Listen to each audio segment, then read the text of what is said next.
After months of campaigning and more than a year of work to get it on the ballot, the bid to recall the governor has failed. I'm humbled, grateful, but resolved. A look at last night's results and what they mean going forward. Damage forcing officials to close the Imperial Pier. What caused it and how long it could take to fix.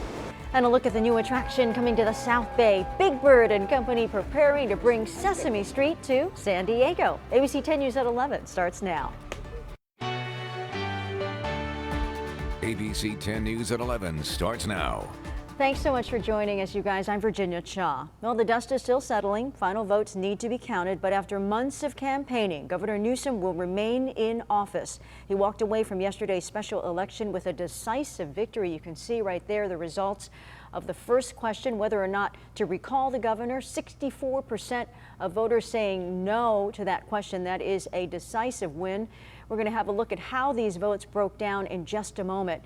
Now, how we got here, more than 1.7 million verified signatures prompting this recall vote.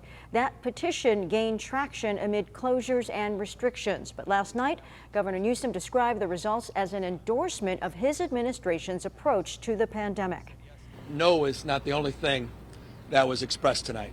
I want to focus on what we said yes to as a state. We said yes to science. We said yes to vaccines. We said yes to ending this pandemic. Leading up to Election Day, there were questions about whether Newsom could survive a recall. Not much question, though, about who his main rival was shaping up to be, and that held true on election night. Larry Elder getting nearly 50% of the vote to replace Newsom, but once it was clear Newsom would not be recalled, Elder conceded. My opponent, Governor Gavin Newsom, come on, let's be gracious. Let's be gracious in defeat. And by the way, we may have lost the battle, but we are going to win the war. Elder says California has many problems and that he still wants to help the state. Some say those comments leave the door open for a run for governor in the 2022 race.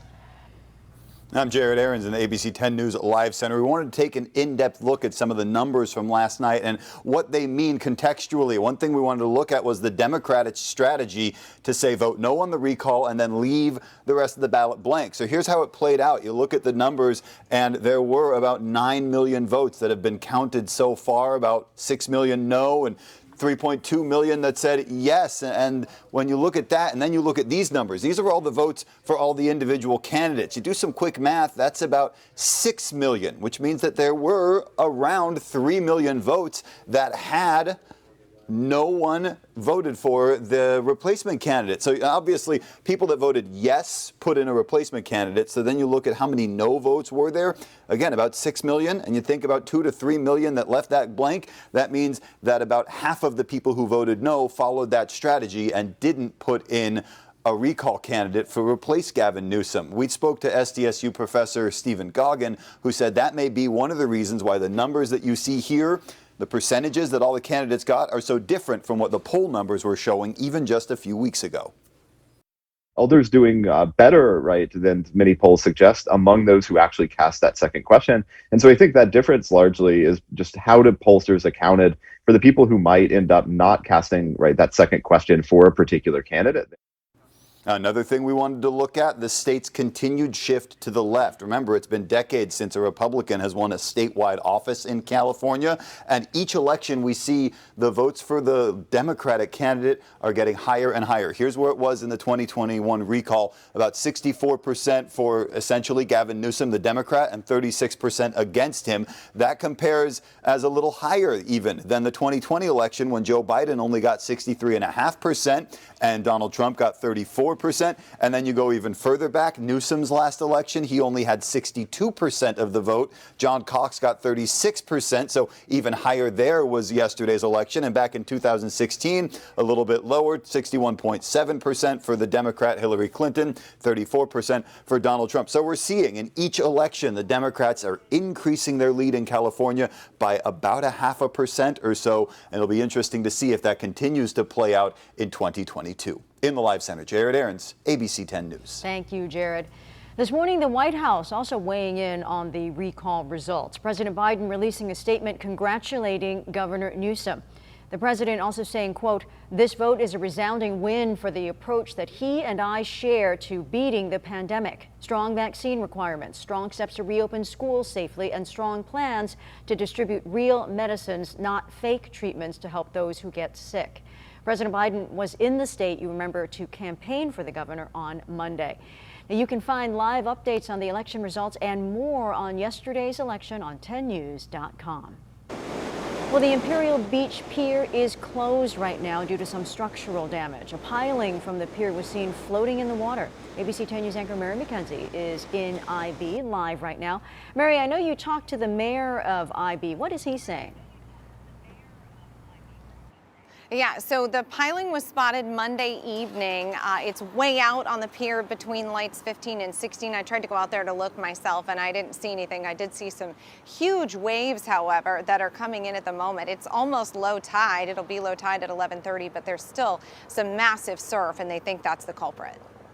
So a lot of swell in the water, a lot of energy, and our pier took the brunt of that. The mayor of IB, Serge Dedina, says Port of San Diego engineers and consultants will assess the damage and determine the pier's structural integrity. Those waves, good for surfers like Dedina, who's been surfing near the pier since 1977. He was a lifeguard on it for years. Unfortunately, that surf isn't great for the pier or the business at the end, Tin Fish. Dedina feels sympathy for its owner, who's suffering with this closure. Yeah, poor Mr. Kim. We got to make sure that pier gets open so he can get his business back. And I work there. You know what I mean? This is putting money out of my pocket. Because of the waves, they haven't been able to get below to get a good look at the damage or even locate and remove the broken piling. So the pier will be closed until they deem it safe for the public. Could take up to 2 weeks. Dedina explained the complicated work required. got to bring the boat out from San Diego Bay. That's at least 10 miles. And then they got to come through the swells and up and back against the wind every day. And fix that pier, and when it's clanging with the swell, right, banging against piling, so it's complicated work, and there are good engineers that can do the work, but you got to get them there. So and make sure they're safe and the surf isn't really big when you're doing it.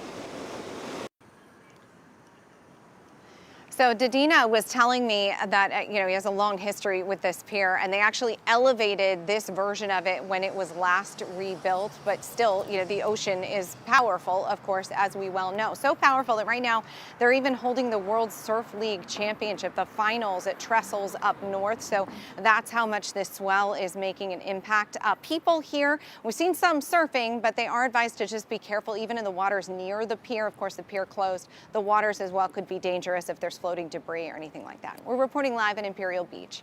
Mary McKenzie, ABC 10 News. Thank you, Mary. Well, this morning, the parents of Maya Millette fighting to see the children of their missing daughter. Maya's parents have filed for a visitation request to see her 3 children. They say they haven't been allowed to see them since Maya disappeared in January. Chula Vista police have named their father, Larry Millette, as a person of interest in Maya's disappearance. He denies any involvement. New information about the Pentagon's vaccine mandate. Branches of the military have set their deadlines for service members to get COVID vaccines. The deadlines look like this. The Army requiring all active duty members to be vaccinated by December 15th. National Guard members have until next June 30th. The Army adding soldiers who do not comply could face career-ending reprimands depending on their rank. The Air Force has set November 2nd as a date for active duty members, and the Navy and Marines both setting November 28th as a deadline for their active duty members to be vaccinated. We are getting a sneak peek at the brand new theme park that is replacing SeaWorld's Aquatica. ABC 10 News reporter Marie Cornell is live in Chula Vista right now. Marie, how is Sesame Place San Diego looking? So Virginia, you can still see a part of what's left of SeaWorld's Aquatica. That's right behind me. But as you can see, Sesame Street has definitely taken over. You see the decorations and even the hard hats they had for us as they gave us a tour of this, as this is still a work in progress. It may not look like much, but in 6 months, this will turn into Sesame Place San Diego. This will be the first of its kind type of theme park on the West Coast. Today they unveiled the park sign for the first time. At this park, you'll get the chance to visit your favorite Sesame Street characters in their neighborhood. There are plans for roller coasters, interactive stations, new character-themed restaurants, and in the summer, revamped water attractions and slides. Sesame Place San Diego is replacing SeaWorld's Aquatica, which closed earlier this month. Even if you think that you're a little too old for Sesame Street and Sesame Place, you'll be able to come and have fun on all of these new rides, and you'll also be able to experience those water slides that you had at Aquatica. They're just rethemed for Sesame Place. Erica DeProfio with SeaWorld San Diego also says Aquatica employees have been given the opportunity to transfer over to Sesame Place San Diego, but they're also looking for more employees with about 800 positions to fill. And we're told season tickets will go on sale soon. This park is scheduled to open in March. Live from Chula Vista, by the way, you guys like my hat? Marie Cornell, ABC 10 News. We love your hat, Marie. In fact, Dennis here is coveting it for sure, so feel free to bring some back.